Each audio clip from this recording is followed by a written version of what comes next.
Good morning, brothers and sisters. It's your humble fisher here with your Tuesday reading. I've been wanting to do these live, but the last two I done live, the first one I had 2 viewers, and the second one I had no viewers. And honestly, the last few videos I have done, I've had 1 or 2 views maybe.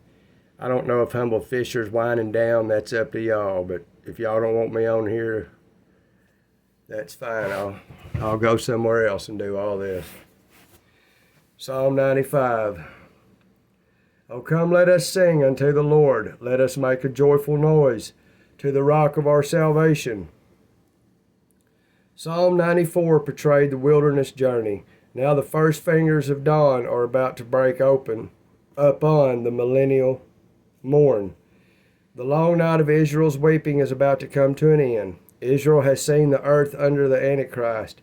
Now she will see the earth under Christ. The joyful noise that we are to make is the singing of hymns of praise. That's in chapter 96, verses 1 through 3. Let us come before his presence with thanksgiving and make a joyful noise unto him with psalms. We are given here a wonderful directive by the Holy Spirit concerning the approach of the believer to the Lord. It is to be with thanksgiving and singing. For the Lord is a great God and a great King above all gods. Creation rest, redemption rest, and millennial rest are all based upon the person and work of Christ.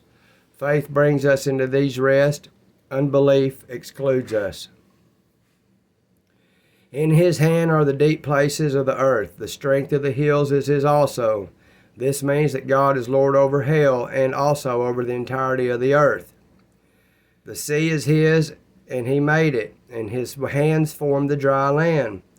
Over and over again, the Holy Spirit refutes the lie of evolution. God is the creator of all, and he deserves worship by all. Oh, come, let us worship and bow down. Let us kneel before the Lord, our Maker. This verse is the great invitation to come to Jesus. He is God's rest, and ineffable, INEFFABLE, rest. How wonderful is the grace that invites sinners to share God's rest. This is the rest that never can be disturbed. Its wonders are developed by the God of glory. Hebrews chapters 3 and 4. For he is our God, and we are the people of his pasture, and the sheep of his hand. Today, if you will hear his voice. This passage is quoted in Hebrews chapter 3, verses 7 through 11, and chapter 4, verse 7.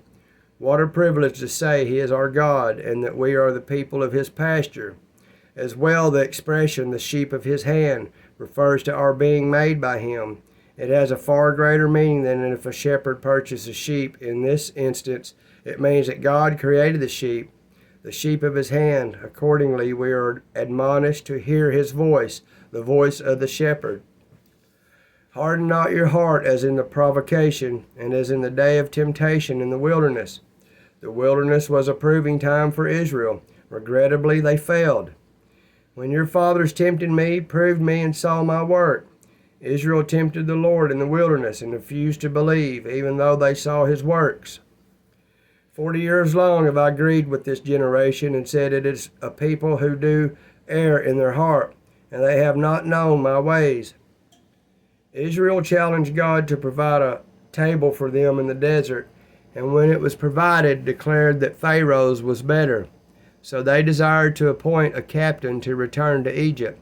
Numbers chapter 14, verses 3 and 4. Unto whom I swore in my wrath that they should not enter into my rest. The greatest sin of all just may be the sin of faithlessness.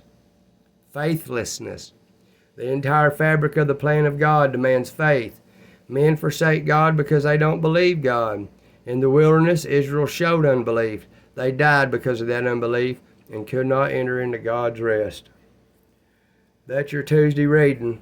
I would read more, but it seems no one's interested anymore. So I was going to read Book of the Essenes, but nobody. Till next time, this is your humbled fisher, wishing you peace through Christ.